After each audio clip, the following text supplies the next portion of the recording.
rahmatullahi wa barakatuh.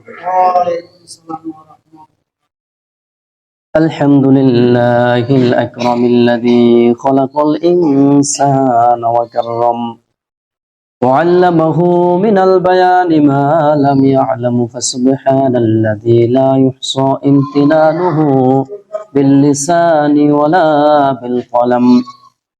ونشهد أن لا إله إلا الله وحده لا شريك له ونشهد أن سيدنا ومولانا محمدا عبده ورسوله أما بعد فقد قال الله تبارك وتعالى أعوذ بالله من الشيطان الرجيم بسم الله الرحمن الرحيم يا أيها الذين آمنوا ادخلوا في السلم كافة ولا تتبعوا خطوات الشيطان إنه لكم عدو مبين সাদাকাল্লাহু মাওলানাল আযীম। তো আলহামদুলিল্লাহ, আল্লাহ পাক রব্বুল আলামিনের দরবারে লাখ কোটি শুকরিয়া যে মহান রব আমাদেরকে অত্র মহল্লা থেকে ছাঁটাই বাছাই করে সুস্থ রেখে নেক হায়াত দান করে তার মহান হুকুম জুমার নামাজ অন্যান্য জুমার ন্যায় এই জুমার নামাজ পড়তে আসা তৌফিক দান করলেন, সেজন্য সকলে মন থেকে খুশি হয়ে বলে আলহামদুলিল্লাহ। আল্লাহ পাক রব্বুল আলামিন পবিত্র কোরআনে কারীমের মধ্যে ইরশাদ করেন, লা ইন শাকারতুম লাযীদান্নাকুম ওয়া লা ইন কাফারতুম ইন্না আযাবি লাশাদীদ। আল্লাহ পাক রব্বুল আলামিন বলেন, যখন কোন বান্দাকে আমি কোন নিয়ামত দান করি আর নিয়ামত পাইয়া বান্দা যখন এই নিয়ামতের শুকরিয়া আদায় করে, আমি আল্লাহ পাক রব্বুল আলামিন ওই বান্দার নিয়ামতকে আরো বহু গুণে বাড়িয়ে দিই। আর কোন বান্দাকে নিয়ামত দিলাম, নিয়ামত পাইয়া বান্দা নিয়ামতের নাশুকরি করলো, শুকরিয়া আদায় করলো না, ওই বান্দার কাছ থেকে আমি নিয়ামতকে ছিনিয়ে নেই এবং ওই বান্দাকে কঠিন আযাবে গ্রেফতার করি। তো বুখারী শরীফের 2 নম্বর খণ্ড 129 নম্বর পৃষ্ঠা 763 নম্বর হাদিসের মধ্যে ইরশাদ এসেছে, নবীজি সাল্লাল্লাহু আলাইহি ওয়াসাল্লামের একজন সাহাবী বর্ণনা করেন যে আমরা রাসূলুল্লাহ সাল্লাল্লাহু আলাইহি ওয়াসাল্লামের পিছনে একটি নামাজ আদায় করতেছিলাম। রাসূলুল্লাহ সাল্লাল্লাহু আলাইহি ওয়াসাল্লাম নামাজ পড়াইতেছেন। নামাজ পড়ানোর সময় রাসূলুল্লাহ সাল্লাল্লাহু আলাইহি ওয়াসাল্লাম রুকু থেকে ওঠার সময় বললেন, সামি আল্লাহু লিমান হামিদা। সমস্ত প্রশংসা কার জন্য? আল্লাহর জন্য। রাসূল সাল্লাল্লাহু আলাইহি ওয়াসাল্লাম যখন রুকু থেকে ওঠার জন্য বললেন, সামি আল্লাহু লিমান হামিদা, এই সময় এক সাহাবী পিছন থেকে বলা শুরু করলেন, রব্বানা ওয়ালাকাল হামদ হামদান কাসীরান তাইয়িবান মুবারাকান ফি। রাসূলুল্লাহ সাল্লাল্লাহু আলাইহি ওয়াসাল্লাম নামাজ শেষ করার পর জিজ্ঞাসা করলেন যে তোমাদের মধ্যে এই অতিরিক্ত শব্দগুলো কে বলেছো? যে সাহাবী বলেছিলেন সেই সাহাবী একটু দুর্বল অবস্থা, কি না কি বলে দুর্বল অবস্থায় উনি বললেন, ইয়া রাসূলুল্লাহ সাল্লাল্লাহু আলাইহি ওয়াসাল্লাম, এই শব্দগুলো আমি বলেছিলাম। রাসূলুল্লাহ সাল্লাল্লাহু আলাইহি ওয়াসাল্লাম ওই ব্যক্তির কাছ থেকে এই কথা শোনার পর রাসূল সাল্লাল্লাহু আলাইহি ওয়াসাল্লাম বললেন, আমি দেখতে পেলাম 30 জনেরও বেশি ফেরেশতা তোমার আমলনামায় কে কত আগে কে কত বেশি নেকি লিখবে, নেকি লেখার জন্য প্রতিযোগিতা শুরু করেছে। আমলটা অনেক বড় আমল, আমলটা ছোট। এই দোয়াটা আমরা সবাই পারি না? সবাই একবার পড়ি তো, রব্বানা লাকাল হামদ হামদান কাসীরান তাইয়িবান মুবারাকান ফি। যতদিন ইমাম সাহেব বলবে সামি আল্লাহু লিমান হামিদা, পিছনে আপনি যদি মুক্তাদি হিসাবে থাকেন ততদিন পর্যন্ত রব্বানা ওয়ালাকাল হামদ হামদান কাসীরান তাইয়িবান মুবারাকান ফি বলতে পারবো না ইনশাআল্লাহ? এটা মনে থাকবে? ঠিক, আলহামদুলিল্লাহ। তো আপনাদের সামনে আজকে কিছু কথা বলতে চাই। আপনারা যারা মুরব্বী আছেন আশা করি সবাই কথাটা শুনে খুশি হবেন, আবার কিছু মানুষের কষ্টও লাগতে পারে। সব কথা কি সবার জন্য ভালো লাগে? আচ্ছা বলেন তো, গরুর গোশত ভালো না খারাপ? আমাদের মুসলমানদের জন্য কি প্রিয় একটা খাবার না? এই গরুর গোশত কি সবার জন্য প্রিয়? সবার জন্য প্রিয় না। যাদের অ্যালার্জি রোগ আছে, এই গরুর গোশত আপনি ভুনা দেন, যেইভাবেই দেন, গরুর গোশত তার সামনে দিলে তার কাছে এটা পছন্দনীয় হবে না। আর যদিও সে খায়, খাওয়ার পর হাতে পায়ে যখন সারা শরীরে চুলকানি শুরু হয়ে যাবে, তার অবস্থা এমনিতেই শেষ। তাহলে তার জন্য কি এটা প্রিয় হইলো? মিষ্টি মিষ্টি গোল্লা, রসগোল্লা, এটা কি প্রিয় একটা খাবার না? মানুষের পছন্দ না? দেখেন অনেকের মুখে মনে পানি এসে যায়, আহ রসগোল্লা, কি বলেন? রসগোল্লা কি ভালো খাবার না? এই রসগোল্লা কি সবার জন্য ভালো? সবার জন্য পছন্দনীয়? আমার আম্মা ডায়াবেটিস রোগী, ওনার জন্য যদি এই মিষ্টি নিয়ে যায়, ওনার জন্য উপকার হবে না ক্ষতি হবে? ওনার কি পছন্দ হবে এটা? না। রসগোল্লা হাজারো প্রিয় একটা খাবার হলেও, সুন্দর একটা খাবার হলেও, সুস্বাদু একটা খাবার হলেও, এই রসগোল্লা সবার পছন্দ না। একটু কথা বলার চেষ্টা করবেন।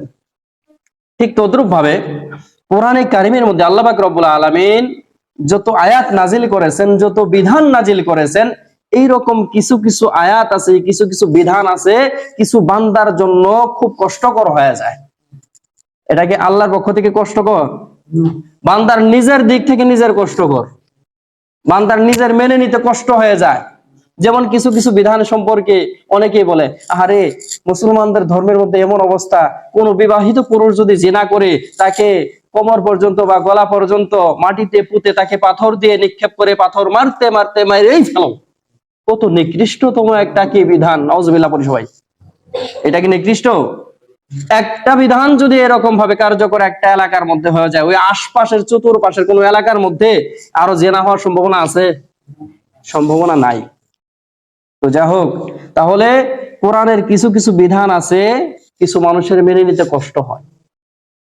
মনে করেন এক ব্যক্তির ডাক্তারের কাছে গেছে, ডাক্তারের কাছে যাওয়ার পর ডাক্তারকে জিজ্ঞাসা, ডাক্তার পরীক্ষা নিরীক্ষা দিছে, পরীক্ষা করছে, পরীক্ষা করার পর ডাক্তার কিছু টেস্ট দিছে, টেস্ট করছে, টেস্ট করার পর ডাক্তার যখন রেজাল্ট গুলো দেখছে, দেখে বলতেছে, ভাই আপনার যে মারাত্মক সমস্যা দেখতেছি, এই সমস্যার কারণে আপনাকে অপারেশন করা লাগবে। কি করা লাগবে? অপারেশন করা লাগবে। এখন অপারেশন করা লাগবে যে, এটা তো সে খুব ভালো করে জানে, অপারেশনে গেলে আমি বাঁচতেও পারি, মরতেও পারি, অথবা যদি স্বাভাবিক কাটাছিড়াও হয় তারপরেও কি কষ্ট আছে না নাই? এখন এই ব্যক্তি যদি ডাক্তারকে গালাগালি শুরু করে, সব মিছা কথা, সব ভুয়া কথা, এই কি কোন না কর, আমার এরকম কিছুই হয় না, ক্ষতি কার হবে? ডাক্তারের না রোগীর? আচ্ছা আরো সহজে যাই, আমরা সাইকেল প্রায় জনে তো সাইকেল চালাইছি কিনা? সাইকেলে এক ব্যক্তি সাইকেল বাজারে যাইতেছে, বালিজুরি বাজার, আমাদের বালিজুরি বাজারে বিকেল বেলা যাইতেছে, আরে সাইকেলের মধ্যে পাম নাই, কি করে? হাঁটাই হাঁটাই সাইকেলটা নিয়ে গেছে। বিকাল বেলা কি করছে এই ব্যক্তি? বিকাল বেলা চাও খাইতে গেছে, সাইকেলটাও পাম দিয়ে নিয়ে আসার জন্য গেছে। বিকাল বেলা গেছে, গিয়ে কি করছে? পাম দিয়েছে, চা খাই সে কি করছে? রাতের বেলা বাড়িতে চলে আসছে। বাড়িতে যখন চলে আসছে, বাড়িতে চলে আসার পর রাতের বেলা থুয়ে দিছে, রাইখে দিছে, যে সাইকেলটা রাইখে দিলাম, সকালবেলা অমুক জায়গায় যাবো সাইকেল। কিন্তু হঠাৎ করে সকালবেলা সাইকেল নিয়ে দেখে, ওই যে কালকে যে গতকাল যে দেখছিলাম বিকাল বেলা পাম নাই, আজকে হাত দিয়ে দেখে পাম নাই। রাগ উঠবে কি উঠবে না? রাইতে আমি পাম দিয়ে আনলাম বিকাল বেলা, গতকাল, আজকে দেখি পাম নাই। হয়তো নাতিপুতি যারা আছে এরা হয়তো পাম ছেড়ে দিছে। আজকে আবার কি করছে? ঠিক আছে বিকাল বেলা আজকে আবার পাম দিয়ে আনবো। পরের দিন বিকাল বেলা আবার যখন চা খাওয়ার জন্য যাইতেছে, আবার সাইকেলটা নিয়ে গেছে, নিয়ে গিয়ে কি করছে? পাম দিছে, পাম দিয়ে আবার রাতের বেলা যখন আসছে, সাইকেলটা ঘরের ভিতরে রেখে দিছে। রেখে দেওয়ার পর নিয়ত করছে মনে মনে, আগামীকাল সাইকেলটা নিয়ে অমুক জায়গায় যাবো। সকালবেলা যখন গেছে, গিয়ে আবার দেখে সাইকেলে পাম নাই। এখন বলেন সাইকেলের সমস্যা আছে না নাই? সাইকেলের সমস্যা নাই? সাইকেলের সমস্যা আছে। এই সাইকেলটা নিয়ে গেছে মেকারের কাছে। মেকারকে যখন সাইকেল দেওয়া হয়েছে, ভাই দেখো তো আমার সাইকেলে কি সমস্যা। রাতে আমি পাম দিয়ে চালাই গেলাম, গতকালও চালাই গেছি, কোনো সমস্যাই হয় না। যদি লিক থাকতো তাহলে যাইতে তো পাম চলে যাইতো, কিন্তু রাতে তো আমি সুন্দর মতো চালাই গেলাম। গতকালও গেছি, পরশু দিনও গেছি, আমি সাইকেল চালিয়ে গেছি, কিন্তু সকালবেলা যখন সাইকেল ধরে দেখি পাম নাই। তখন এই মেকার বেটা, ওর কি যন্ত্রপাতি কিছু আছে না নাই? আছে, আলাদা কিছু যন্ত্রপাতি আছে, এইটা ধরার মতো ক্যাপাসিটিও তার কাছে আলাদা আছে। মেকার বেটা কি করছে? এই সাইকেলটাকে টায়ার থেকে টিউব খুলছে, খুলে সুন্দর মতো আবার পাম দিছে। পাম দিয়ে একটা বালতির মধ্যে করে পানি নিয়ে কি করে? ধরে আর চুবায়, ধরে আর চুবায়। চুবাইতে চুবাইতে হঠাৎ করে দেখে বুড়বুড়ি উঠতেছে। এইভাবে কি উঠতেছে উপর দিকে? ওঠে কি ওঠে না? এরকম লিক থাকলে তখন মেকার বেটা বলতেছে যে ভাই বা চাচা দেখেন আপনার এই সাইকেলের টিউবের মধ্যে সূরা লিক হয়েছে। কি লিক? কথা বুঝেন নাই? কি লিক? অন্য কোন লীগ আবার ভাইবেন না, দুনিয়ার আওয়ামী লীগ, যুবলীগ, কত লীগ, ছাত্রলীগ আছে, এটা না। সূরা লিক। কিসের লিক? সূরা লিক। এই টিউবের মধ্যে সূরা লিক হয়েছে। এখন বলতেছে যে আপনার এটাকে সারাতে হবে। এই ব্যক্তি রাগান্বিত হয়ে গেছে, আরে গতকাল আমি পাম্প দিলাম, পাম্প দিয়ে বিকাল বেলা আসছি, পাম্প দিয়ে চালাইছি, কিছুক্ষণ চালায় দেখছি লিক থাকলে ওই সময় ফুটে যাইতো বা পাম্প বের হয়ে যাইতো। আবার রাতের বেলা চালাই আমি বাড়িতেও গেছি, যদি লিক থাকতো তাহলে ওই সময় কি চলে যাইতো না? এখন বলেন মেকার বেটার কথাই সত্য না যার সাইকেল তার কথাই সত্য? মেকারটাই সত্য। কারণ কি? মেকারের আলাদা অভিজ্ঞতা আছে, আলাদা যোগ্যতা আছে এই চোরালিক ধরার। ঠিক তদ্রুপ ভাবে আমরা যারা মুসলমান, সাধারণ মুসলমান আমরা যারা আছি, আমাদের সাধারণ ছোট ছোট চোরালিক ইমানের ভিতরে ঢুকে গেছে, এগুলো আমরা নিজেরা ধরতে পারি না। এগুলো ধরার জন্য হক্কানি আলেম উলামা প্রয়োজন, হক্কানি পীর মাশায়েখ প্রয়োজন। কথা বলেন ঠিক না ঠিক? কথা ভুল বললাম?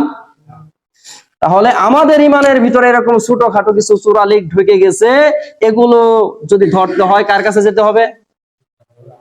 নাকি নিজে নিজেই? সাইকেল আনলে নিজে নিজে ধরতে পারতো না? পারা সম্ভব? সম্ভব না। যাই হোক, হক্কানি আলেম ওলামা বা হক্কানি পীর মাশায়েখের কাছে যাইতে হবে, গিয়ে এই চোরালিক গুলোকে কি করতে হবে? সারাতে হবে, সারাতে হবে। এই চোরালিক মুক্ত ঈমান যদি আমরা নিয়ে যেতে পারি তাহলে জান্নাত আশা করতে পারি ইনশাআল্লাহ। তবে বর্তমানে যাই চলতেছে সবই উল্টা। কি চলতেছে? আর সবই বললে আবার অনেকে বলবেন যে ভুল বললেন হুজুর, তবে অধিকাংশ উল্টা চলতেছে। দেখেন যুবক ছেলে কলেজে পড়ে, ভার্সিটিতে পড়ে, এই যুবক কি করে হাফ প্যান্ট পরে, হাঁটুর উপরে হাফ প্যান্ট পরে মা বাবার সামনে দিয়ে হাঁটাচলা করতে পারে, এই জায়গায় লজ্জা পায় না। এই যুবককে যদি বলা হয় ওহে যুবক তোমার মা বাবাকে সালাম দিও, বলে হুজুর লজ্জা পাই। কথা বোঝা নেই, কথাই বোঝা নেই। কথা বুঝলে একটু ঠিক বলেন, কথা কি ভুল বললাম? বুঝে চুপ করে থাকবেন, মনে মনে হুজুর ঠিক হয়েছে, আপনি কি ভুল করবেন নাকি? এটা মনে মনে মনে ভাবলে চলবে নাকি? একটু বলেন। তাহলে দেখেন এই যুবক মা বাবাকে সালাম দেওয়ার বেলায় লজ্জা পাইতেছে, হাঁটু বের করে, তুমি একজন বালেক যুবক, কলেজে পড়ো, ভার্সিটিতে পড়ো, তুমি বড় একজন ছেলে, যুবক একজন ছেলে, তুমি মা বাবার সামনে হাফ প্যান্ট পরে হাঁটতে পারো, লজ্জা পাও না? মা বাবাকে সালাম দেওয়ার বেলায় লজ্জা পাও? আরো উল্টা দেখেন, আমাদের মা, চাচি, খালা, দাদি, নানি, ওনারা যে কোনো জায়গায় বাহির হইলে বোরকা ঠিকই পরে। পরে কি পরে না? যদি শাড়িও পরে, একের চোখ মুখ ঢাইকে সুন্দর মতো চোখ দুটো বাই করে কোনো মতো শাড়ি আসলে এইভাবে ধরে রাস্তার এক সাইড দিয়ে যা। কিন্তু আমাদের বোনেরা, আমাদের মেয়ে যারা যুবতী, এরা কি ঠিক ওইভাবেই যায়? মূলত কি নিয়ম ছিল কোনটা? কাদের বোরকা পরা উচিত ছিল? যুবতীদের। কি বলেন? অথচ আমাদের দাদিরা, নানিরা যখন যায় ওনারা ঠিকই বোরকা পরে যায়, কিন্তু আমাদের যুবতী বোন, আমার মেয়ে, আমার বোন, আমাদের এরকম যুবতী যারা আছে ওনারা কিন্তু বোরকা পরে যাইতেছে না। এই জায়গায় উল্টা চলতেছে, এই জায়গায় উল্টা চলতেছে কিনা? তো আল্লাহ পাক রব্বুল আলামিন পবিত্র কোরআনে কারীমের 2 নম্বর সূরা, সূরা আল বাকারা 208 নম্বর আয়াতের মধ্যে আল্লাহ পাক রব্বুল আলামিন বলেন, ইয়া আইয়ুহাল্লাযীনা আমানু দুখুলু ফিস সিলমি কাফা। ওহে ঈমানদার, তোমরা যারা আছো, যারা ঈমানের দাবিদার, ঈমানদার, তোমরা ইসলামের ভিতরে পরিপূর্ণভাবে প্রবেশ করো। কিভাবে? ওয়ালা তাত্তাবিউ খুতুওয়াতিশ শাইতান, আর শয়তানের পদাঙ্ক অনুসরণ করিও না। ইন্নাহু লাকুম আদুউম মুবিন, নিশ্চয় শয়তান তোমাদের প্রকাশ্য শত্রু। আল্লাহ পাক রব্বুল আলামিন শয়তানের অনুসরণ করতে নিষেধ করলেন কিনা? কথা বুঝেন নাই? কথা একটু বলবেন। ঘুমাইতেছেন? কথা শুনলে ঘুম ধরে? কোরআন হাদিসের কথা শুনে যদি ঘুমান তাহলে কেমন হবে? আল্লাহ পাক রব্বুল আলামিন পবিত্র কোরআনে কারীমের 39 নম্বর সূরা, সূরা আজ-জুমারের 18 নম্বর আয়াতের মধ্যে বলেন, আল্লাযীনা ইসতামিউনাল কাওলা ফায়াত্তাবিউনা আহসানা উলাইকাল্লাযীনা হাদাহুমুল্লাহ ওয়া উলাইকা হুম উলুল আলবাব। যে এই কথাগুলো, কোরআনে কারীমের কথাগুলো, উত্তম কথাগুলো যারা শুনে, মনোযোগ দিয়ে শুনে, শোনার পর যদি বলে যে এই উত্তম কথাটাকে আমি মেনে নিলাম, আল্লাহ পাক রব্বুল আলামিন বলেন, উলাইকাল্লাযীনা হাদাহুমুল্লাহ, আমি আল্লাহ পাক রব্বুল আলামিন তাদেরকে হেদায়েত দিয়ে দিলাম। সুবহানাল্লাহ। তাহলে আল্লাহ পাক রব্বুল আলামিন হেদায়েত দিয়ে দিবেন উত্তম কথাগুলো শোনার পরে। যদি বলে যে এই উত্তম কথাগুলো শুনলাম, শোনার পর এই কথাগুলোর পর উত্তম কথাটাকে আমি মেনে নিলাম, আল্লাহ পাক রব্বুল আলামিন বলেন কি যে উলাইকাল্লাযীনা হাদাহুমুল্লাহ, আমি আল্লাহ পাক রব্বুল আলামিন তাকে হেদায়েত দিয়ে দিলাম। তাহলে উত্তম কথাগুলো মনোযোগ দিয়ে শুনতেছেন তো? আলহামদুলিল্লাহ। যাই, তারপর কোরআনে কারিমের মধ্যে আল্লাহ পাক রব্বুল আলামিন শয়তানের অনুসরণ করতে কেন নিষেধ করলেন, এইটা এই আয়াতের দিকে আসে। পবিত্র কোরআনে কারিমের 24 নম্বর সূরা, সূরা আন-নূরের 21 নম্বর আয়াতের মধ্যে আল্লাহ পাক রব্বুল আলামিন বান্দাদেরকে ডেকে ডেকে বলেন, ইয়া আইয়ুহাল্লাযীনা আমানু লা তাত্তাবিউ খুতুওয়াতিশ শাইতান, ওহে ঈমানদারেরা, তোমরা শয়তানের অনুসরণ করো না। ومن يتبع خطوات الشيطان فإنه يأمر بالفحشاء والمنكر, যারা নাকি শয়তানের পদাঙ্ক অনুসরণ করে, শয়তানকে অনুসরণ করে, শয়তান তাদেরকে ফাইন্নাহু ইয়ামুরু বিল ফাহশাই ওয়াল মুনকার, শয়তান তাকে অশ্লীল, বাজে কাজ, মন্দ কাজের দিকে ধাবিত করে। শয়তান কোন কাজের দিকে আহ্বান করে? কোন কাজের আদেশ করে? ফাহেসা কাজ, বাজে কাজ, মন্দ কাজ। শয়তান আদেশ করে মন্দ কাজের দিকে। ওমাইয়াত্তাবিউ খুতুওয়াতিশ শাইতানি ফাইন্নাহু ইয়ামুরু বিল ফাহশাই ওয়াল মুনকার, শয়তান কি করে? আদেশ করে। যারা নাকি শয়তানের অনুসরণ করে তাদেরকে আদেশ করে, সবাইকে না। যারা শয়তানের অনুসরণ করে তাদেরকে শয়তান কি আদেশ করে? ফাইন্নাহু ইয়ামুরু বিল ফাহশাই ওয়াল মুনকার, অশ্লীল কাজ, গর্হিত কাজ, মন্দ কাজ যেগুলো আছে এই কাজগুলো করার জন্য শয়তান কি করে? আহ্বান করে। তারপরে খেয়াল করেন, তাহলে এই অশ্লীল কাজ, মন্দ কাজের দিকে কাদেরকে শয়তান আহ্বান করে? যারা শয়তানের অনুসরণ করে। তাহলে অন্যদিকে আসি, পবিত্র কোরআনে কারীমের 17 নম্বর সূরা, সূরা আল বনী ইসরাঈলের 32 নম্বর আয়াতের মধ্যে আল্লাহ পাক রব্বুল আলামিন বলেন, ওয়ালা তাকরাবুজ জিনা ইন্নাহু কানা ফাহিশা ওয়া সাআ সাবিলা, তোমরা জেনা, ব্যভিচার, অশ্লীল কাজকর্মের ধারের কাছেও যেও না, কেননা এইটা ফাহেসা কাজ, মন্দ কাজ, আর এই পথটা ভালো পথ না, এই পথটা বাজে পথ, খারাপ পথ। আল্লাহ পাক রব্বুল আলামিন কি বলেন? জিনা, অশ্লীল, ব্যভিচার, যত খারাপ কাজকর্ম আছে এগুলোর ধারের কাছেও তোমরা যেও না। আর শয়তান আদেশ করে কি? তোমরা এগুলোতেই যাও। শয়তানের অনুসারী যারা তাদেরকে এই কথা শয়তান আদেশ করে। এখন আমরা যারা আছে এখানে দুই দল মানুষ, কি হবো না একদল হবো? কোন তো এই জায়গায় আমরা কয় দলে যাবো? এক প্রকার শয়তানের অনুসারী যারা, তাদেরকে তো আদেশ দিয়েই দিছে শয়তানি কাজকর্ম করো, অশ্লীল কাজকর্মের দিকে তোমরা তাদেরকে ডাকো। আর আল্লাহ পাক রব্বুল আলামিন বললেন কি? তোমরা অশ্লীল কাজের ধারের কাছেও যেও না, কেননা এটা মন্দ কাজ, এটা মন্দ পথ। এখন আমরা কোন পথে যাব বলেন? ভালো পথে না খারাপ পথে? শয়তানের অনুসারীরা যদি আমাদেরকে ডাকে, আসো গান বাদ্য হবে, এখানে গান হবে, নাচ হবে, নৃত্য হবে, নাটক হবে, এই দিকে তোমরা চলে আসো, আমরা কি সেদিকে যাব? নাকি আল্লাহ পাক রব্বুল আলামিন যে বললেন ওয়ালা তাকরাবুজ জিনা ইন্নাহু কানা ফাহিশা ওয়া সাআ সাবিলা, তোমরা জেনা, ব্যভিচার, অশ্লীল কাজকর্ম এগুলোর ধারের কাছেও যেও না, কেননা এগুলো মন্দ পথ। এখন আমরা কারটা শুনবো? শয়তানের অনুসারীটা শুনবো নাকি আল্লাহটা শুনবো? কারটা শুনবো? আল্লাহটা শুনতে হবে। আর যারা নাকি ডাকতেছে, অশ্লীলতার দিকে ডাকতেছে, তাদের কি উপায় হবে? আল্লাহ পাক রব্বুল আলামিন পবিত্র কোরআনে কারীমের সূরা নূর 24 নম্বর সূরা, সূরাতুন নূরের 19 নম্বর আয়াতের মধ্যে আল্লাহ পাক রব্বুল আলামিন এইটাও জানিয়ে দিয়েছেন, এই যারা ডাকতেছো তোমাদেরকে সতর্ক করে আল্লাহ পাক রব্বুল আলামিন কি বলতেছেন শুনো, ইন্নাল্লাযীনা ইউহিব্বুনা আন তাশিআল ফাহিশাতু ফিল্লাযীনা আমানু লাহুম আযাবুন আলীম, নিশ্চয় যারা মুমিনদের মধ্যে অশ্লীলতা ছড়িয়ে পড়ুক, এই রকম কাজকর্ম করবে, যে মুমিনদের মধ্যে এই কাজটা করলে অশ্লীলতা ছড়িয়ে পড়বে, এই রকম কাজকর্ম তোমরা যারা করবে, এই রকম কাজটাকে তোমরা যারা পছন্দ করবে, আল্লাহ পাক রব্বুল আলামিন বলেন লাহুম আযাবুন আলীম, তোমাদের জন্য রয়েছে যন্ত্রণাদায়ক শাস্তি। তাদের জন্য রয়েছে কি? শুধু শাস্তি তাই নয় যে আখিরাতে কিয়ামতের দিন দিবে, ওইটা থাক, এরকম কথা আল্লাহ পাক রব্বুল আলামিন বলেন নাই। তারপরের শব্দের মধ্যে বলতেছেন ফিদ দুনিয়া ওয়াল আখিরা, দুনিয়া এবং আখিরাতে তাদের জন্য শাস্তি আছে। তাহলে যারা আমাদেরকে গানের জন্য ডাকবে তাদের কথা শুনবো তো? কে কে শুনবো হাত তোলে? শুনবো? আল্লাহ পাক রব্বুল আলামিন যে বললেন অশ্লীলতার দিকে যাব না, আমরা কে কে যাব না হাত তুলে দেখাই। নারে তাকবীর, নারে তাকবীর। নাটক সিনেমা যেখানে, গান বাজনা যেখানে, নাটক সিনেমার বিরুদ্ধে আমরা আছি, আমরা আছি। নাটক সিনেমার বিরুদ্ধে আছে কিনা? এটাকে আল্লাহ পাক রব্বুল আলামিন কবুল করুক, সবাই বলেন আমিন। তারপর খেয়াল করেন পবিত্র কোরআনে কারীমের সূরা লুকমান 31 নম্বর সূরা, এই সূরা লুকমানের মধ্যে লুকমানের 6 নম্বর আয়াতের মধ্যে আল্লাহ পাক রব্বুল আলামিন বলেন, এই সম্পর্কে বলেছেন ومن الناس من يشتري لهو الحديث ليضل عن سبيل الله بغير علم ويتخذها هزوا أولئك لهم عذاب مهين।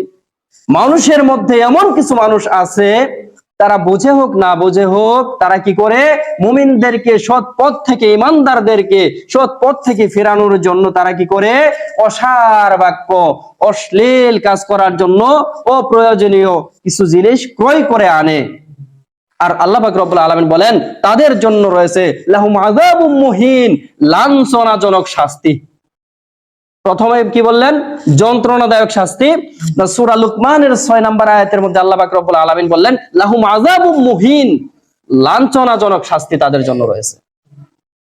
এই আয়াত সম্পর্কে প্রসিদ্ধ একজন তাবেঈ আবু শাহবা রাহিমাহুল্লাহ তাফসীর রুহুল মানিতে শব্দটা এটা এসেছে যে আবু শাহবা রাহিমাহুল্লাহ উনি কি করলেন?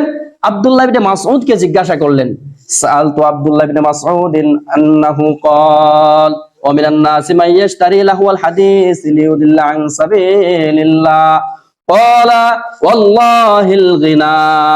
আব্দুল্লাহ ইবনে মাসউদকে প্রসিদ্ধ তাবেঈ আবু শাহবা রাহিমাহুল্লাহ উনি জিজ্ঞাসা করলেন যে ওয়া মিনান নাসি মান ইয়াশতারি লাহুল হাদিস, এই লাহুল হাদিসটা কি আপনি বলতে পারেন? এই আব্দুল্লাহ ইবনে মাসউদ বললেন ওয়াল্লাহিল গিনা, আল্লাহর কসম করে বলতেছি লাহুল হাদিস মানেই হলো গান এবং বাজনা।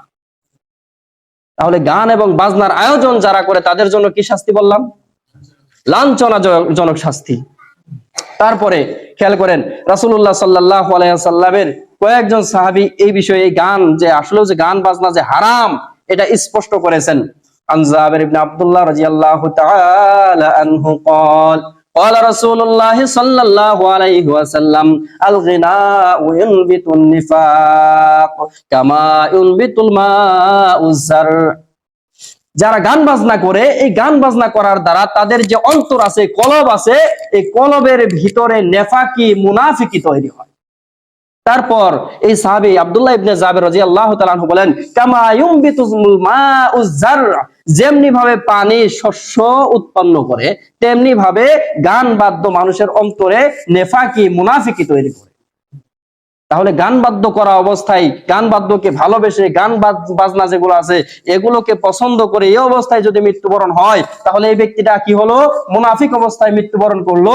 আর মুনাফিকের জন্য পবিত্র কোরআনে কারীমের মধ্যে আল্লাহ পাক রব্বুল আলামিন বলেন ইন্নাল মুনাফিকিনা ফিদ দারকিল আসফালি মিনান নার, যে মুনাফিকের জন্য জাহান্নামের সর্বনিম্ন স্তর যে আছে এটা নির্ধারিত। তাহলে আমরা কি গান বাজনার দিকে যাব?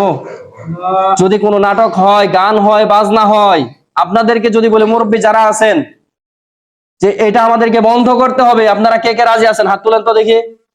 আমার সাথে যাবেন এটা বন্ধ করার জন্য? রাজি আছেন? এখানে আবার আপনারা অনেকেই কষ্ট পাইতে পারেন, হুজুর কি কইতাছেন, এটা আমরাই তো আয়োজন করতেছি। আমার কানে আসছে বিদায় এই বিষয়টা নিয়ে কিন্তু আমি আলোচনা করলাম, আপনাদেরকে এই বিষয়টা অবগত করা আমি ইমামের দায়িত্ব। তারপর দেখেন ওই সময় এই গান বাজনা যারা করে এগুলোতে আবার মনে করেন যে প্রমোট করে কারা জানেন? এগুলোকে প্রমোট করে কারা? রাসূল সাল্লাল্লাহু আলাইহি ওয়াসাল্লামের সময় রাসূলুল্লাহ সাল্লাল্লাহু আলাইহি ওয়াসাল্লাম ইসলামের দাওয়াত দিচ্ছেন, কোরআনের দাওয়াত দিচ্ছেন। রাসূলুল্লাহ সাল্লাল্লাহু আলাইহি ওয়াসাল্লামের কাছে মানুষজন যাচ্ছে, রাসূলুল্লাহ সাল্লাল্লাহু আলাইহি ওয়াসাল্লাম কোরআন তেলাওয়াত করেন, মানুষ শুনে, কোরআন তেলাওয়াত শুনে মুসলমান হয়ে যাচ্ছে। এই অবস্থার মধ্যে নাজার ইবনে হারাস নামে একজন ব্যক্তি ছিল, ওই সময়ের ব্যবসায়ী, ধনী ব্যক্তি। এগুলোতে সহযোগিতা করে বর্তমানেও খুঁজে দেখবেন যার একটু ক্ষমতা আছে, পাওয়ার আছে, নেতৃত্ব, স্থানীয় লোক, আবার কিছু টাকা পয়সা দিয়ে সহযোগিতাও করতে পারে, এই লোকগুলোই এই জায়গায় আসে। আবার এরা কিন্তু আবার প্রকাশ্যে থাকে না, এরা গোপনে থাকে মারে পথে, মানে বিয়ে একবারে গোপনে, প্রকাশ্যে আসে না। যাই হোক, এই যে যারা নেতৃত্ব স্থানীয় লোক, যারা নাকি এগুলোকে প্রমোট করে, এইখানে সহযোগিতা করে, তাদের সম্পর্কে আল্লাহ পাক রব্বুল আলামিন কিন্তু এই কথাই বললেন সূরা নূরের 19 নম্বর আয়াত, যে ইন্নাল্লাযীনা ইউহিব্বুনা আন তাশিয়াল ফাহিশাতু ফিল্লাযীনা আমানু লাহুম আযাবুন আলীম। যারা নাকি তোমরা এরকম পছন্দ করতেছো মুমিনদের মাঝে, যেখানে তো আমাদের আশপাশে নাটক সিনেমা আছে নাই, অথচ এরকম একটা অশ্লীলতা মুমিনদের মাঝে ছড়িয়ে দেওয়ার জন্য যারা চেষ্টা করতেছে, আল্লাহ পাক রব্বুল আলামিন তাদেরকেই বললেন যে লাহুম আযাবুন আলীম, তোমাদের জন্য যন্ত্রণাদায়ক শাস্তি আছে ফিদ দুনিয়া ওয়াল আখিরা, দুনিয়া এবং আখিরাতে। তাহলে ওই সময় খেয়াল করেন যে রাসূলুল্লাহ সাল্লাল্লাহু আলাইহি সাল্লামের যুগে নাজার ইবনে হারেস, সে একজন ব্যবসায়ী ছিল, ধনী ব্যক্তি ছিল। সে কি করলো, যখনই অন্যান্য দেশে যাইতো, গিয়ে আমাদের কিছু যুবক ভাইয়েরা দেখবেন কিছু বই কিনে আনে, ছোট ছোট ছোটি বই কিনে আনে না, কিছু বইয়ের নাম উপন্যাস, কিছু বইয়ের নাম গল্পের বই, কিছু বইয়ের নাম এইটা বই, ইসলামিক বই যদিও আছে। ওই সময় কি করতো, নাজার ইবনে হারেস অন্যান্য দেশ থেকে গিয়ে অন্যান্য রাজাদের, বাদশাদের, অন্যান্য যত কল্পনা কাহিনী আছে, যত গল্প কাহিনী আছে, এগুলো গল্পের বই আনতো। শেষ পর্যন্ত যখন দেখে কিরে মানুষ তো আমাদের এই যে গল্প শোনার জন্য আসে না, মুহাম্মদের কোরআন তেলাওয়াত শোনার জন্যই যায়, সুবহানাল্লাহ, আমাদের গল্প শোনার জন্য আসে না, কিন্তু মুহাম্মদের কোরআন তেলাওয়াত করে, মুহাম্মদ কোরআন তেলাওয়াত করে, মুহাম্মদ যখন কোরআন তেলাওয়াত করে এবং কি নামাজের কথা বলে, শীতের দিন উযু করে নামাজ পড়া আরাম না কষ্ট? কষ্ট না? শীতের দিন এই যে ঈশার নামাজ, ফজরের নামাজ, কত কষ্ট করে শীতের দিন উঁচু করে নামাজ পড়তে হয়, এটা কষ্ট। মুহাম্মদ এত কষ্ট দেয়, শেষ পর্যন্ত যুদ্ধেও যেতে হয়, যুদ্ধে গিয়ে জীবনও দিয়ে দিতে হয়, শহীদ হইতে হয় কি হয় না? তাহলে এত কিছু কষ্টের কাজ, তারপরে মুহাম্মদের কাছে যে কারণটা কি, শেষ পর্যন্ত সে চিন্তা ভাবনা করে গায়িকা আনলো, বা একটা দাসী আনলো, গায়িকা আনলো। গায়িকা বুঝেন, এই যে কিছু মহিলাদেরকে নাটকের মধ্যে আনে কি আনে না, ভাড়া করে আনে না, টাকা দিয়ে আনে। এইরকম ভাবে সে কি করলো, সে আর ভাড়া করে আনে নাই, ডাইরেক্ট টাকা দিয়ে কিনে আনছে। আইনে কইতাছে, মানুষদেরকে বলতেছে, আরে শুনো, মুহাম্মদের কাছে তোমরা যাও না, মুহাম্মদের কাছে কি আছে? মুহাম্মদের কাছে গেলে নামাজ পড়তে হয়, নামাজ পড়ার কথা বলে, রোজা করার কথা বলে, রোজা করা কত কষ্টের ব্যাপার সেবার, আবার জিহাদে গিয়ে জীবন পর্যন্ত তোমাদেরকে বিলিয়ে দিতে হয়, এরকম কষ্ট তোমাদের কিছুই করতে হবে না। আমি দেখো সুন্দরী রমণী, এই রকম দেখো কি সুন্দর নারী আনছি, গায়িকা আনছি, এই গায়িকার কাছে আসো, গান শুনো, নাচ দেখো, খালি এনজয় করো আর এনজয় করো। তাহলে এখনো যারা এই কাজকর্মগুলোই করতেছে, নাটক সিনেমার জন্য এরকম গায়িকা, এরকম বেশ্যা মহিলাদেরকে আইনে আইনে নাটক করতেছে, এরাও ঠিক ওই নাজার ইবনে হারেসের উত্তরসূরি হিসাবে কাজ করতেছে। কথা ভুল বললাম? অনেকের মনে কষ্ট লাগছে, আল্লাহ হুজুর এই কথা কইতাছে, আমরাই করতেছি, হ্যাঁ আমগো সামনে কইতাছে, আমি যদি একটা কথা ভুল বলে আমাকে ধরাই দেন, আমি আজীবন শুধরে নেওয়ার জন্য চেষ্টা করবো ইনশাল্লাহ। আর আজকে যে কথাগুলো বলছি, একটা কথাও দলিল ছাড়া বলছি, কি বলেন?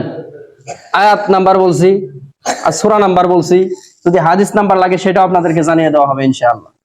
তাহলে আমরা কি করব? নাটক সিনেমা যেখানে আছে আমরা যাব?